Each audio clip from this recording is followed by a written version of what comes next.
Come with us now as we take you on a journey from the heart of New South Wales through the Hunter Valley to the beautiful beaches of the Central Coast. Over 4 episodes, we'll be exploring the iconic and rugged landscapes on offer from Dubbo to Nelson Bay and all the other surprises in between. So pack your bags and climb on board with us as we take you on the ultimate bush to beach adventure. It's time to see this land of wonder. It's time to go and see what's up down under.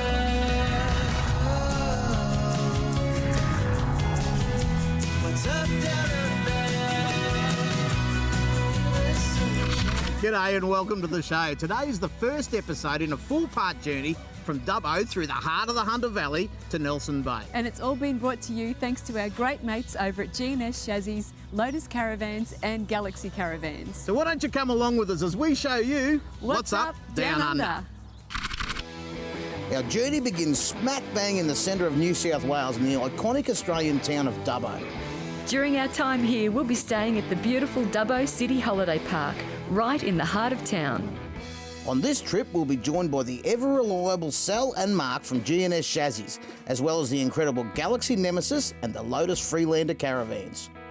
Now, while I head into town to find something to do, you lot can check in with Tanya as she has a chat with Lauren from the Dubbo City Holiday Park. So we've arrived at the Dubbo City Holiday Park, and I thought before I go exploring all this town and region has to offer, I'd catch up with Park Manager Lauren to have a chat about your beautiful park. It's superb here. Thank you very much. What makes your park so special? So we're pet friendly, we've got really great security and we like to cater for everyone, so we have a little bit for everyone in the park. So what sort of facilities do you have? So we have a solar heated swimming pool, we have 2 brand new amenity blocks, we have a jumping pillow for the kids and playground, an in-ground trampoline. We offer sites from drive-through sites to reverse-in sites, unpowered and powered, so we've also got cabins as well. And what can people do while they're here in Dubbo? You can visit the zoo. There's so much to see and do in Dubbo. You'll be here for days. Well, Lauren, thanks so much. It's been great chatting with you, but you know what I'm going to do is take your advice, go over to the Taronga Western Plains Zoo, catch up with Macca and get in touch with my wild side. We'll have fun.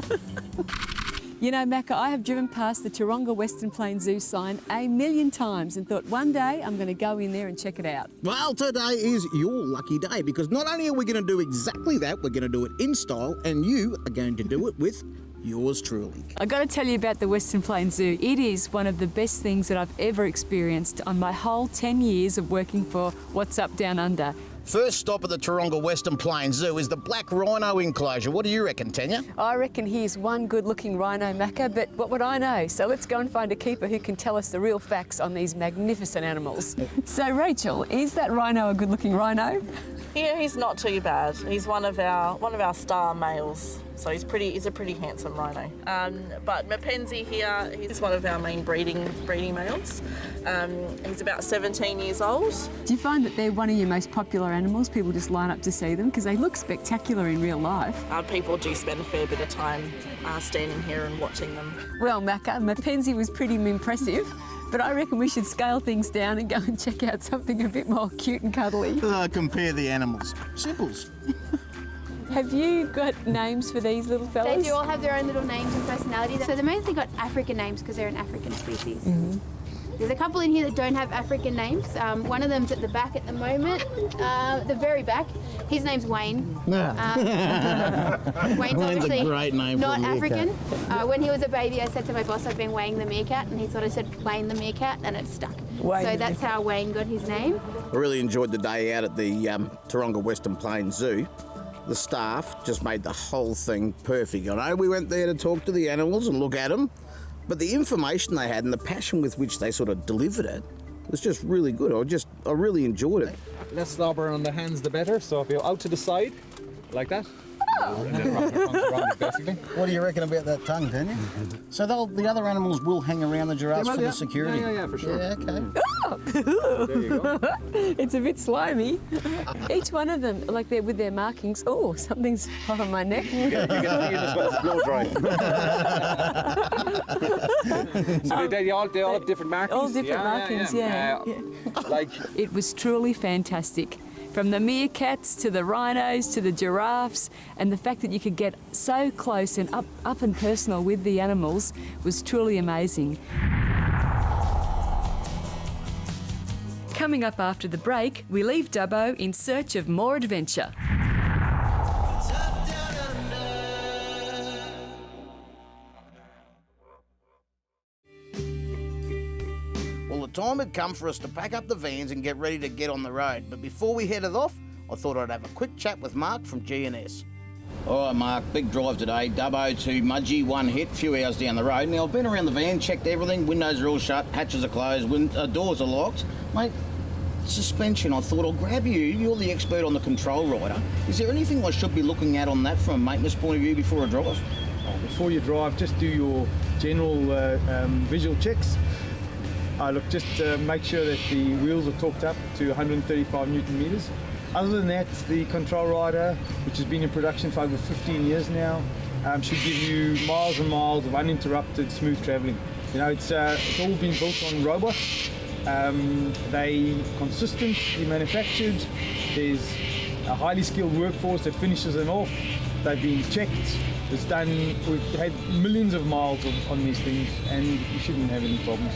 So really what you're saying is check your wheel bearings, check your wheel nuts. That's standard stuff on any car or any axle anyway. The rest of it, you guys have done all the worrying for me. Absolutely. Just make sure you service it at the correct intervals, and you're good to go.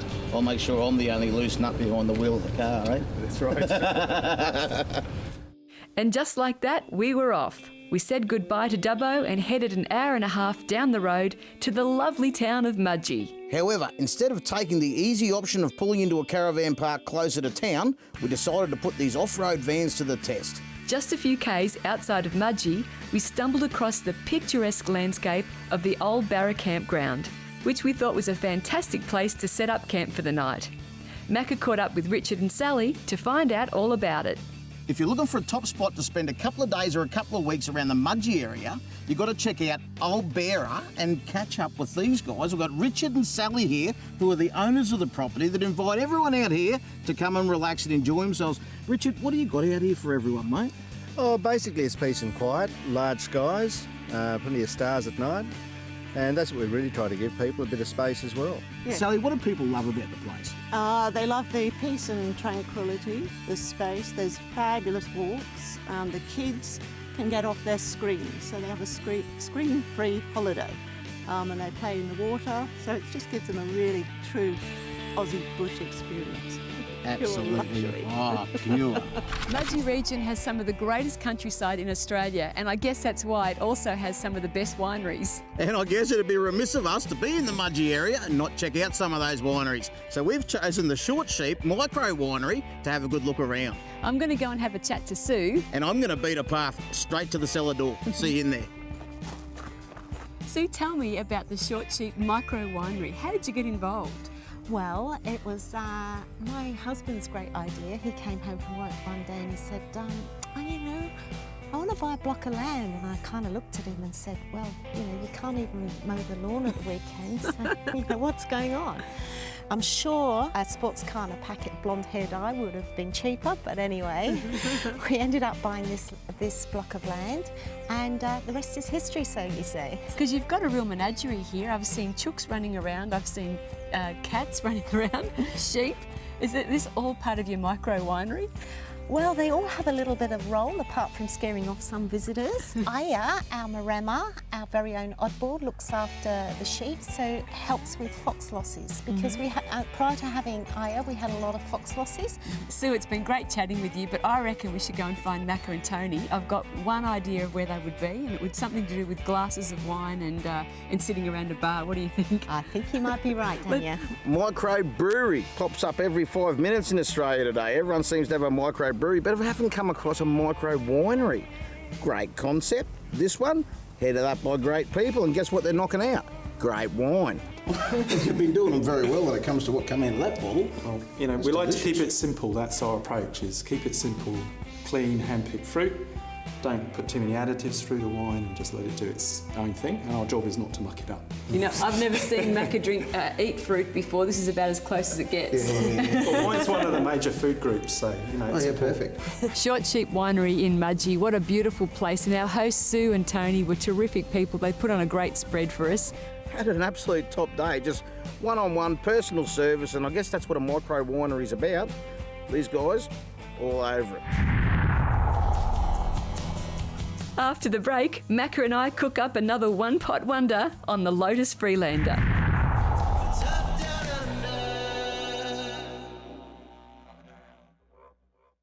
All right, so I thought I'd invite the neighbours over for dinner tonight, and Tanya Koenig is my neighbour. Pretty lucky, aren't I? So I thought if Tanya's coming for dinner, I might as well get her to help me cook it. So we had a bit of a yarn today on the way here. Well, I was feeling a little bit Italian, you know, like a little bit of Italian influence. So it's kind of like minute steaks wrapped around bocconcini with a Napolitana sauce. Yeah, I'm not even going to try and say it. I'm just going to try and eat it. So where do we start with a bit here? of basil. Yeah, good old Basil. Thanks for coming, Basil. He's one of the neighbours as well. So I reckon brown the onions and the garlic to begin with. So I put a bit of this cotton olive oil in there and yeah. stuff. This one's infused with garlic as well. Put the onion and the garlic in, get that a little bit brown and caramelised. All right. And then I reckon we throw in some of the bacon, add a little bit of the chorizo, just to get that burnt kind of meaty flavour happening through the sauciness of it all. What about this basil? Have you just put that there to dress the plate up? Yeah. Oh, it looks magnificent. I had a bit of extra basil. Yeah, so. yeah. So in here we've got some garlic, just chopped up, some onion and some bacon and chorizo so far. Nice. Now, do you want to explain to everyone what we've been doing with this here minute steak and the bocconcini? Yeah, so what we did was we just got some of that quick sizzle steak. We wrapped it around some bocconcini cheese and we've put a couple of toothpicks through it. So that should hold together pretty well. So if you push that sort of to one side, put a couple in. They are sizzle steaks. I heard them sizzle when they went in. I might turn it up a little bit more. Yeah, give it some heat. They really only take a couple of seconds, so we'll just turn them a little bit. So what's the idea here? Just to seal this a bit and brown it off? Yeah, exactly. Right. They're just What about salt and pepper? Can we put that in? Yeah, here, I can do that. Just give it a bit of salt and pepper. I reckon that'll work heap better if you take the plastic cap off it. Whoops. I better start again. It's the salt over your shoulder for luck. Oh, that's right, pepper. Oh, God, what's going to happen now? Yeah. It's all about the preparation, you know. It's a bit like that Lotus Caravan behind me. The preparation done in that. Tell me about the it. end result. I tell you, he's been a fantastic van. Yeah. It's a family van, so it's got bunks and everything, and obviously I'm not utilising that part of it. But heaps of room inside. The bed, comfortable. Yeah. Lots of room to spread out. And we've done some pretty good off-roading. Like this setting is amazing to be here camped tonight in this amazing bush setting. It handled the road in pretty well too. Oh, absolutely. And like I said, I did have to give it a bit of a sizzle every now and then to get up some of the hills. We've come through some pretty hard country to get into this spot, which is well and truly worth the trip, I can tell you. Sun's starting to set over the hill. Nick, a little creek beside us. Smelling this cooking. About to light a fire. It's going to go off here tonight. Let's put the tomato in now and let it all sizzle away. A little pot of this veggie stock, which I think will just add a little bit of juice to Got it. to have your veggies, so we'll just have the veggie stock. I reckon let that simmer for probably 15 minutes or so. See you lot in a minute when it's ready to eat. Wow, my mouth's watering. No, I know, it smells fantastic, doesn't it? I reckon we've come up with a little cracker here. Yeah, I can't wait to taste it. So, I reckon we get a bit of bread and dip in and just sample a bit. have a go at the sauce. These are called the chef's samplers. You can have a little go on the way. Oh, that's good. Is that hot? I just wanted to burn your mouth before I burnt That's mine. great, fantastic. I'll go and grab a couple of bowls. You stoke the fire, and we're We'll going to see get how into much it. of this is left by the time you get back. Okay. See you a lot later.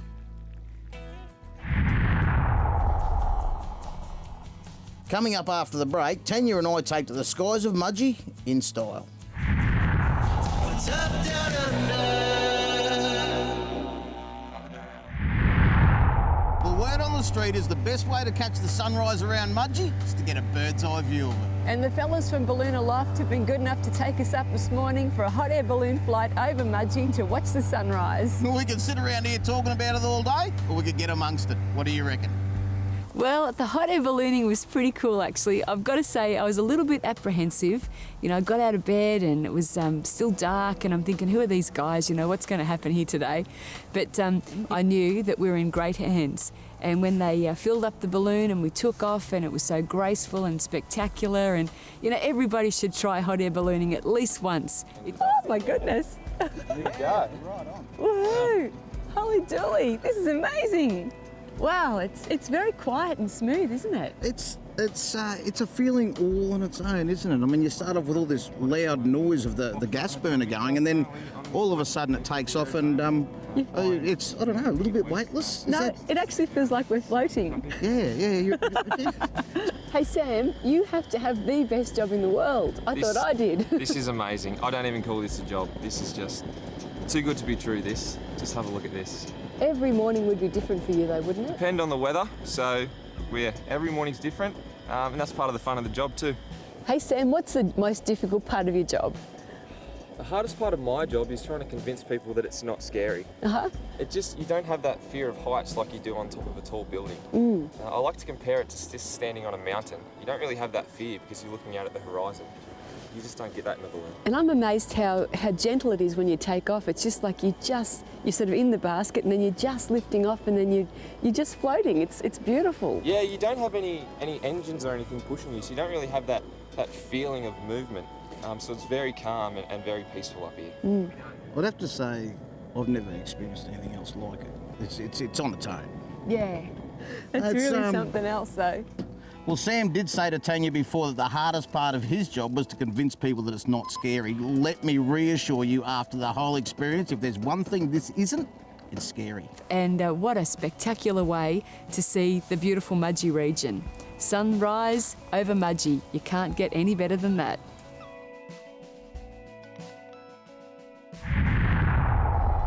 What a fantastic way to finish off a fabulous episode, and here at the Blue Wren Winery for a champagne breakfast. Straight after a sunrise with the guys from Balloon Aloft, and none of it would have been possible without the help of our great mates at Galaxy Caravans, Lotus Caravans, and of course, G&S Chassis.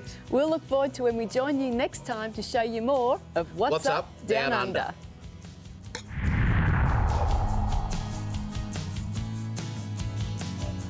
What's up, down